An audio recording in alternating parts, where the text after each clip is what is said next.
ਭੌਰ ਨੇ ਸੱਤੀਆਂ ਰੋਟੀਆਂ ਆਪੇ ਨਾਲ ਬਣਾਈ ਜੀ।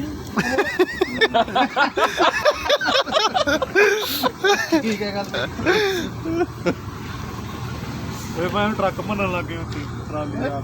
ਬਾਬਾ ਵੀ ਔਖਾ ਬਾਈ ਪੂਲਸੂ, ਉਹ ਵੀ ਜਿੱਦੇ ਦਾ ਕੰਮ ਹੋਗਾ ਉੱਦੀ ਭੱਜੂ। ਉਹ ਬਾਹਲਾ ਔਖਾ ਕਹਿੰਦਾ ਮੈਨੂੰ ਪਹਿਲਾਂ ਹੀ ਬੁਲਾ ਲਿਆ, ਕਹਿੰਦਾ ਮੇਰਾ ਤਾਂ ਕੰਮ ਹਲੇ ਸੀਗਾ। ਬਾਬਾ ਪੂਲਸੂ ਕੱਲ ਬਾਬਾ ਦਾ ਔਖਾ ਜਿਹਾ, ਕਹਿੰਦਾ ਤੁਸੀਂ ਜਾਮੋਗੇ? ਮੈਂ ਕਿਹਾ ਹੋਰ। ਕਹਿੰਦਾ ਮੇਰਾ ਤਾਂ ਕੰਮ ਹੀ ਨਹੀਂ ਬਣਿਆ, ਕਹਿੰਦਾ ਨਹੀਂ ਮੈਂ ਭੱਜਿਆ। ਮੈਂ ਹੁਣ ਦੱਸਿਆ ਮੈਂ ਬਾਬੇ ਫਲਾਣੇ ਸਾਹਿਬ ਬੱਸ ਕੱਢਦੀ ਆ ਜਿਵੇਂ 1 ਮਿੰਟ ਦੀ ਬਣਾ ਲਾ ਸਪੀਡ ਚ ਨਹੀਂ ਕਰਦਾ ਫਿਰ ਨਾ ਰਾਡੇ ਤੇ ਜਗ੍ਹਾ ਜਿੱਥੋਂ ਬਾਅਦ ਹੈ ਉਹਦਾ ਭੇਜਾਂਗੇ ਉਹਨੂੰ ਭੇਜ ਦੇ ਪਿੰਡ ਕੋਲ ਹੁੰਦਾ ਲੋਕਾਂ ਨੂੰ ਵੀ ਲਿਆਉਣਾ ਪਾਣੀ ਬੋਤਲ ਹੀ ਹੋਣੀ ਬਹੁਤ